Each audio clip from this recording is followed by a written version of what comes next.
Hello everyone, Thomas here and welcome back to my lettercraft channel. I'm not a big fan of offering frequent sales of my crafts. Over 7 years of making and selling leather goods, I only ran my first sale recently, and that was exclusively for the items I have in stock. So today I want to break down and show you what I'm actually left with at the end of the day after selling a particular craft. Let's use my popular Bramble mini wallet as an example. On my webshop, this wallet is listed for 65 euros. I'd say more than a half of my sales go to the United States. So let's pretend this wallet also sold there. This matters mainly in terms of applicable taxes. Regarding taxes, I have to pay in my country. There are a lot of variables depending on your total yearly sales and other factors, but I won't bore you with the details. Just trust me when I say that the overall taxes amount to about 20% of the price. So 65 minus 20% equals 52 euros. Let's talk about materials. All the wedge tan leathers I use, such as Butter, Pueblo, and Minerva, have roughly the same price, give or take a couple of euros per half shoulder. I pay 77.5 euros per half shoulder, which the seller lists as zero point 0.7 square meters. Let's assume that's accurate. Of course, not all the leather is usable. Edges may have defects and some leather is wasted during cutting. Let's say 10 to 50% of the leather becomes waste, leaving us with around zero point 0.6 square meters of usable leather. Shipping leather from Italy costs me an additional 19 euros per package. I typically order 5 to 8 pieces at a time, so shipping per piece averages around 2.5 euros. That makes the total cost of the leather 80 euros per zero point 0.6 square meters. For the Bramble wallet, I need 0.04305 square meters of leather, which works out to be 3.44 euros. Add in a couple of meters of Ritza Tiger thread, about 50 euro cents, and other consumables like glue and tokonol. To simplify, let's round it all up to 4 euros.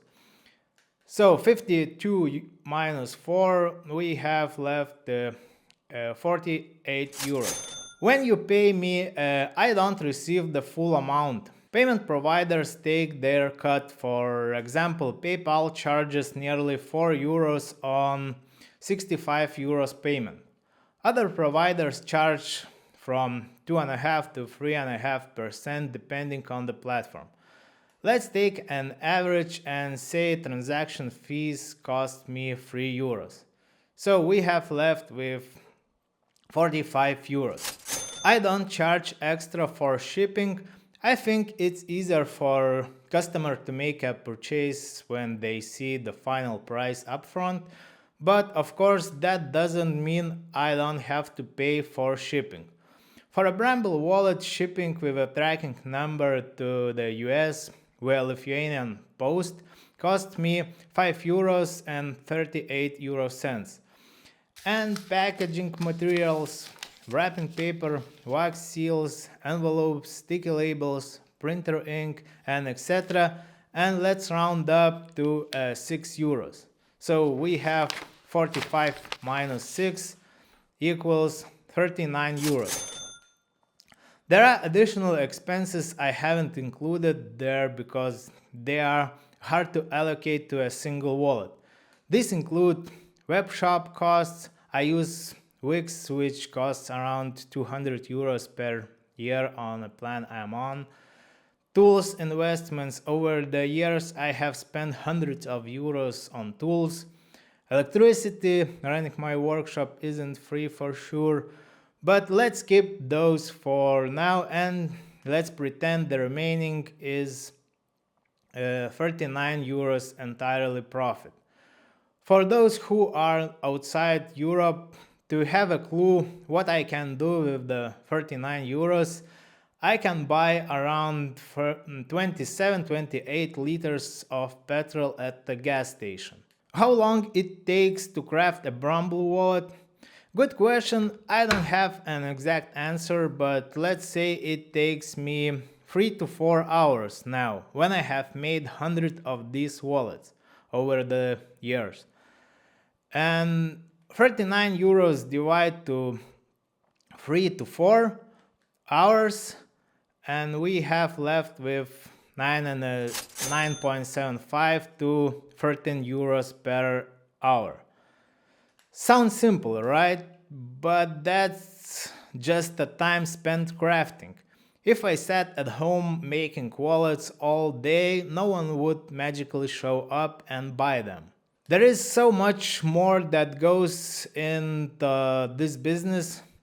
Taking and editing photos, posting on social media, answering emails, creating YouTube videos like this you are watching now. My YouTube channel is my main marketing tool, so I don't pay for ads on Instagram or Facebook. But it all takes time, which usually is not taken into account, and let's not forget packing orders, taking them to the post office, and developing new designs. Everything you see around the STR Handmade brand is done and maintained entirely by me. As I mentioned earlier, I'm not a fan of frequent sales. In my experience and my understanding, handmade crafts economy doesn't work well with the frequent discounted sales. If you want to maintain top quality, my priority is always quality over quantity. Thank you for supporting my work over these years and ordering stuff from my webshop.